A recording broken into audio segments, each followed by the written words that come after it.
আসসালামু আলাইকুম রহমতুল্লাহি আবারাকাতু। খুব সুন্দর একটা ওয়াজ, আপনারা মনোযোগ সহকারে শুনুন। সামুদ জাতির কাছে যে নবী এসেছেন তার নাম কি? সালেহ। বলেন কি নাম? সালেহ আলাইহিস সালাতু ওয়াস সালাম। সালেহ নবী তাদের কাছে আসার পর তাদেরকে দাওয়াত দিলেন। ওয়া ইলা সামুদ আখাহুম সালিহা ফাকালা ইয়া কওমি ইবুদুল্লাহা মা লাকুম মিন ইলাহিন গায়রু।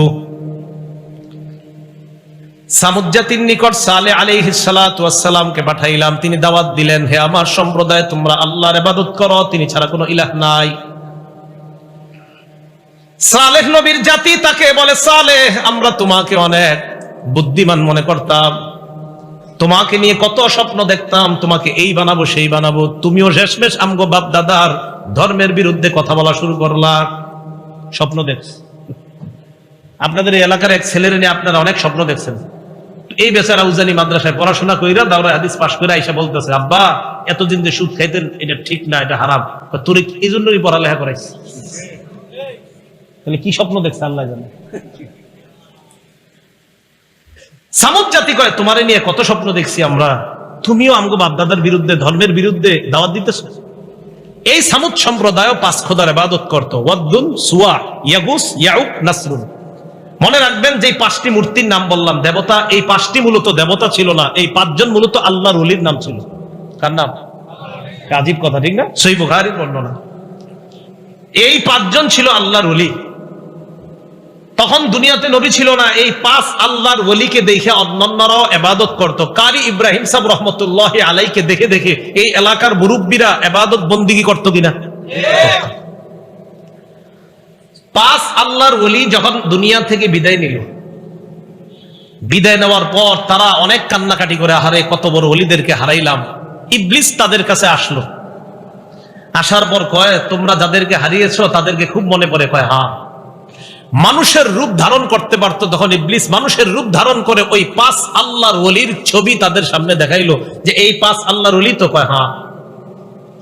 মাটি দিয়ে তাদের আকৃতি বানাইলো। কি দিয়ে? আকৃতি বানায় বললো, এরাই তো। কয়, হ্যাঁ।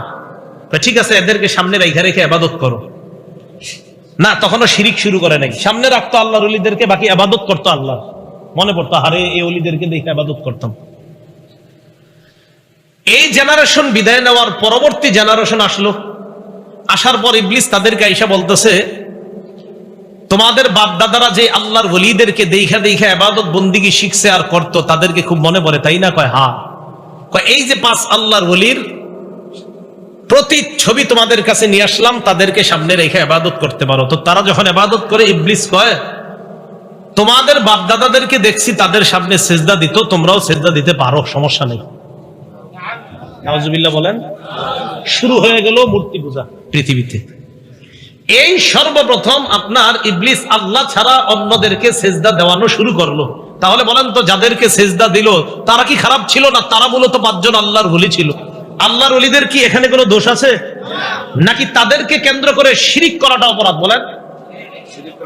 শাহজালাল রহমতুল্লাহি আলাই যেই কবরে শুয়ে আছে, শাহজালাল রহমতুল্লাহি আলাই আমাদের দেশে দাওয়াত দিয়েছেন, ঠিক তো? শাহজালাল রহমতুল্লাহি আলাইহির কবরকে কেন্দ্র করে যদি শিরিক হয়, এই শিরিক কি হালাল না হারাম? বুঝা গেল আল্লাহর ওলি যারা, তারা তো ঠিক, তারা তো আল্লাহর ওলি, কোনো সন্দেহ নাই। কিন্তু আল্লাহর ওলিদেরকে বিক্রি করে, তাদেরকে বেচে যদি কেউ শিরিক করে, ওই শিরিকের বিরুদ্ধে আসি থাকবো ইনশাআল্লাহ। আল্লাহর ওলিদেরকে পুঁজি কইরা অনেকে শিরিকের কাজ শুরু করে, কারণ আল্লাহর ওলিদের ব্যাপারে সবার একটা দুর্বলতা থাকে। ইবলিস এই সুযোগটা কাজে লাগায় এই 5 জনের প্রতিচ্ছবিকে প্রথম সেজদা দেওয়ানো শুরু করলো। এইভাবে পৃথিবীতে সর্বপ্রথম আল্লাহ ছাড়া অন্য কাউকে সেজদার প্রথা শুরু হয়। তো এই 5 খোদা বংশ পরম্পরায় আস্তে আস্তে সামুদ জাতির কাছে আসছে। কোন জাতি? আলেম সারা অন্যরা বলেন সামুদ জাতির কোন নবী? সালেহ। আর আদ জাতির নবী হুদ আলাইহিস সালাতু ওয়াস সালাম। তো সামুদ জাতিকে সালেহ নবী দাওয়াত দিলেন, এক আল্লাহর ইবাদত করো। তোমরা যে 5 জন খোদার ইবাদত করো, ওয়াদ্দুন, সুওয়াউন, ইয়াগুস, ইয়াউক, নাসরুন, এগুলা ঠিক না। সামুদ জাতি এই দাওয়াত শুনতে শুনতে এক পর্যায়ে বিরক্ত হয়ে গেছে। কি হয়ে গেছে? কোরআন হাদিস শুনলে বিরক্ত হওয়ার মতো মানুষ এই যুগেও আসেনি। আচ্ছা, এটা আগেও ছিল। সালেহ নবীকে সামুদ সম্প্রদায় প্রস্তাব দেয়, সালেহ তুমি আমাদেরকে যে দাওয়াত দাও, আমরা তোমাকে একটা চ্যালেঞ্জ জানাইতে চাই। সালেহ নবী বললেন, কি চ্যালেঞ্জ? সামুদ সম্প্রদায় কয়, অমুক জায়গায় মেলা হবে, ওই মেলার মধ্যে তুমি আসবা, আসার পর আমরা তোমার কাছে একটা চ্যালেঞ্জ দিব, ওই চ্যালেঞ্জটা তুমি যদি গ্রহণ করার পর চ্যালেঞ্জে যদি তুমি জয়ী হয়ে যাও, আমরা তোমার কথা মেনে নিব। সালেহ নবী বললেন, যদি আমি জয়ী হই আমার কথা মেনে নিবা? ঠিক তো? কয় হ্যাঁ। এবার তারা কয়, যদি তুমি জয়ী না হও তাহলে আমগরে আর এরকম দাওয়াত দিও না, পেনের পেনের ঘ্যানের ঘ্যানের আর কইরো না। নাউজুবিল্লাহ। তো সামুদ সম্প্রদায় চিন্তা করলো, সালেহরে আমরা এমন এক চ্যালেঞ্জ দিব যেই চ্যালেঞ্জে সে কোনোদিনও জয়লাভ করতে পারবে না। খুব মন দিয়ে শুনেন। সালেহ নবী কয়, ভালোই তো, তারা যদি আমার একটা চ্যালেঞ্জ দেয়, সমস্যা কি? আল্লাহর কাছে দোয়া করবো, আল্লাহ কবুল করবে, বাস তারা মুসলমান হয়ে যাবে, এটা ভালো কথা। মেলায় গেছে, যাওয়ার পর সালেহ নবী বললেন, ঠিক আছে তোমরা আগে তোমাদের 5 জন খোদারে ডাক দাও। ডাক দিস, শোনে না কথা। আরে কথা শুনবো নাকি? তো সামুদ জাতি এবার সালেহ নবীর কয়, সালেহ আমরা তোমার যে কথাটা বলবো এখন, তুমি তো কোনোদিনও পারবা না, এরপরে বলতেছি। কয়, কি বলবা বলো? সালেহ নবীকে কয়, সালেহ আল্লাহকে বলো, আইয়ুরিয়ানা নাকাতান মিন হাদিহিস সখরা, এই যে পাহাড়টা দেখা যায়, এই পাহাড়ের ভিতর থেকে 10 মাসের গর্ভবতী একটা উটনি আল্লাহ যেন বের করে আমাদেরকে দেখা দেয়, এটা আল্লাহরে বলো। আচ্ছা, পাহাড় থেকে উটনি বের হবে কেমনে? হ্যাঁ না, প্রথমে মানুষ হিসেবে আমরা বলি, পাহাড় থেকে কি কখনো উট বেরোবো? পাহাড়ের পেটে কি উট থাকে? আরে মাটির ভিতরে কি উট থাকে? তো সালেহ নবীর এই কথা বলছে, আল্লাহরে বলো এই পাহাড়ের ভিতর থেকে গর্ভবতী উটনি, 10 মাসের গর্ভবতী উটনি বের করতে, আবার যেটার দুধ হবে। তো তারা মনে করছে সালেহ এটা কইব, আর থুর এটা কি হইব নাকি আন্দাজি, তাহলে আমরা আর ডিস্টার্ব করবো না। সালেহ নবী নামাজের মধ্যে দাঁড়িয়ে গেলেন, আল্লাহর কাছে দোয়া করতে থাকলেন। একদিক দিয়ে সালেহ নবী দোয়া করতে থাকলেন, অন্য দিক দিয়ে সামুদ সম্প্রদায় তাকায় দেখে পাহাড়ের পেট ফেটে আল্লাহ পাক রব্বুল আলামিন গর্ভবতী উটনি বের করে দেয়। সালেহ নবীকে আল্লাহ কোরআনে জানায়া দিলেন, এদেরকে বলেন, সূরা আরাফে আল্লাহ বলেন, হাদিহি নাকাতুল্লাহি লাকুম আয়াতান ফাদারুহা তাকুল ফি আরদিল্লাহ, এই যে আল্লাহর উটনি, এটা আল্লাহর নিদর্শন তোমাদের জন্য, এটাকে ছেড়ে দাও। তাকুল ফি আরদিল্লাহ, এটা আল্লাহর জমিনে খাবে, যেমনে পারে এমনে চলবে। ওয়ালা তামাসসুহা, এটার গায়ে টাচ করবা না, স্পর্শ করবা না, যদি করো খারাপ ভাবে স্পর্শ, ফায়াখুযাকুম আযাবুন আলীম, তাহলে যন্ত্রণাদায়ক শাস্তি তোমাদেরকে পাকড়াও করবে। আরেকটা নিয়ম বলে দিয়েছি, কি? হাদিহি নাকাতুল্লাহা শিরবু ওয়া লাকুম শিরবু ইয়াউমিন মা'লুম, শোনো এটা আল্লাহর উটনি, এটা একদিন পানি পান করবে, তোমাদের পশুগুলো একদিন পানি পান করবে, এটাকে কখনো ডিস্টার্ব করবা না।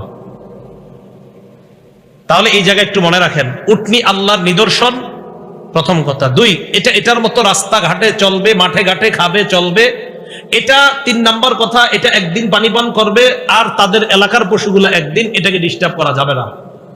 4 নাম্বার, এটার গায়ে খারাপ নিয়তে টাচ করা যাবে না, এটা আল্লাহর নিদর্শন, এটা আল্লাহ দুনিয়াতে পাঠিয়েছে। মানুষের অভ্যাস বুঝেন না, তারা কয় যেহেতু খারাপ নিয়তে টাচ করতে নিষেধ করছে, একটু কইরা দেখি না কি হয়।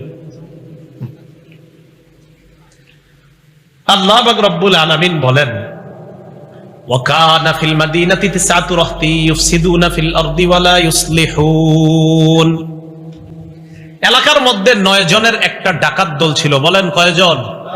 9 জন। এরা খালি অপকর্ম করে বেড়াইতো, রাতের বেলা ছিনতাই করত, লুণ্ঠন করত।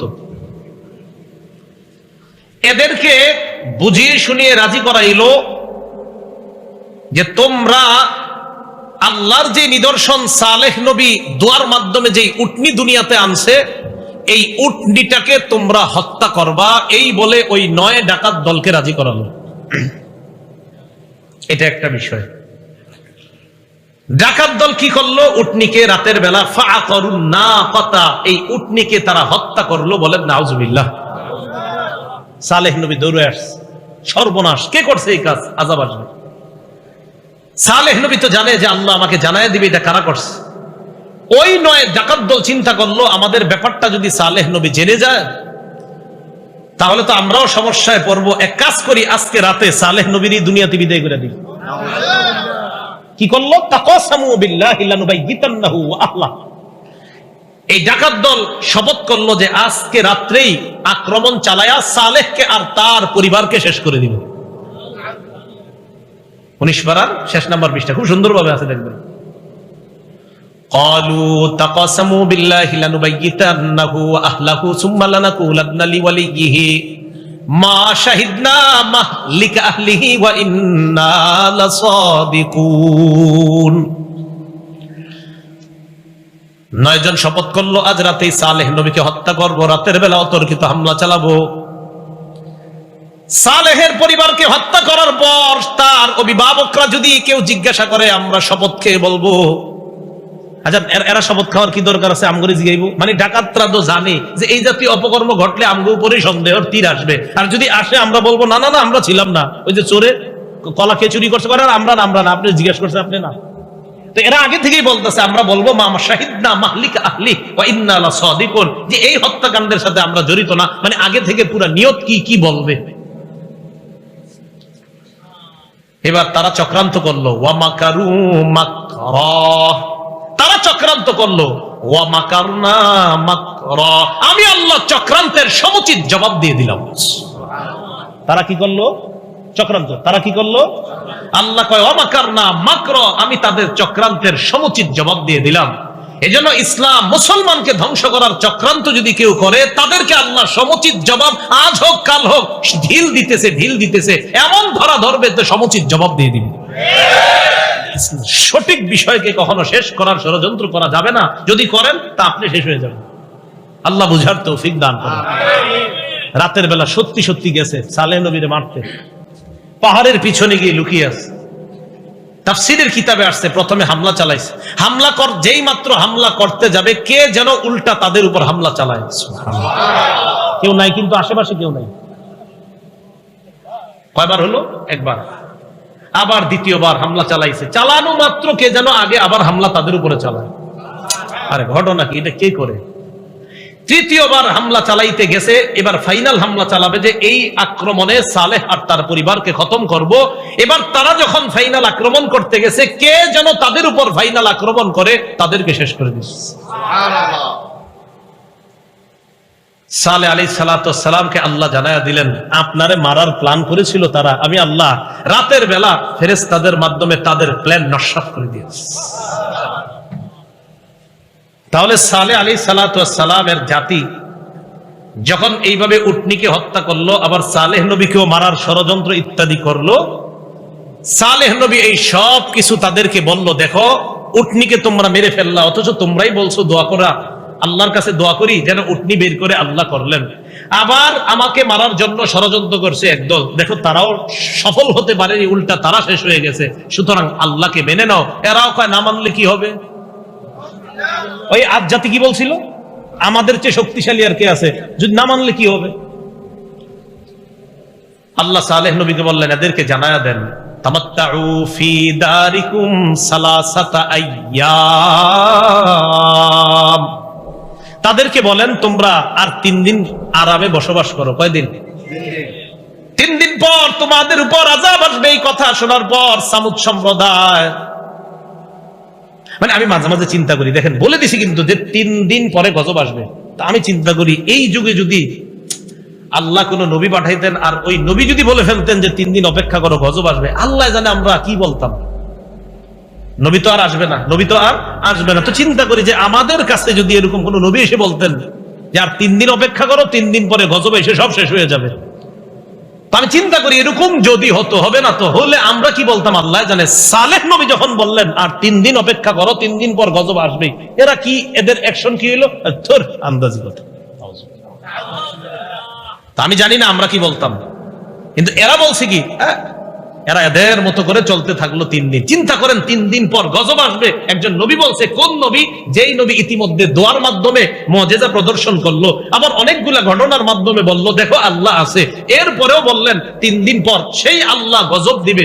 এরা সুন্দর আরামসে দিন কাটায় আর কয় থুর আন্দাজি, এর কথা এগুলো কে বিশ্বাস করে?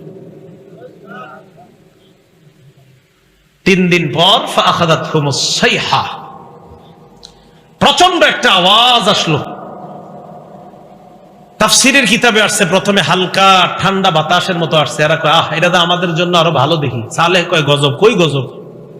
এই ঠান্ডার মধ্যে আস্তে আস্তে আস্তে আস্তে এমন বিকট আওয়াজ শুরু হলো তাদের উপর, গজব এসে তাদেরকে ধ্বংস করে দিল। আল্লাহ পাক রব্বুল আলামিন বলেন, তাদের ঘর বাড়িগুলা এখনো তাবুকের আগে যদি এখান দিয়ে যাও তোমাদের সামনে স্পষ্ট। নবী তাবুক যুদ্ধে যাওয়ার সময় সাহাবাদেরকে বললেন, সাবধান, এখানে বেশিক্ষণ থাইকো না, তাড়াতাড়ি এটা পার হও। কেন?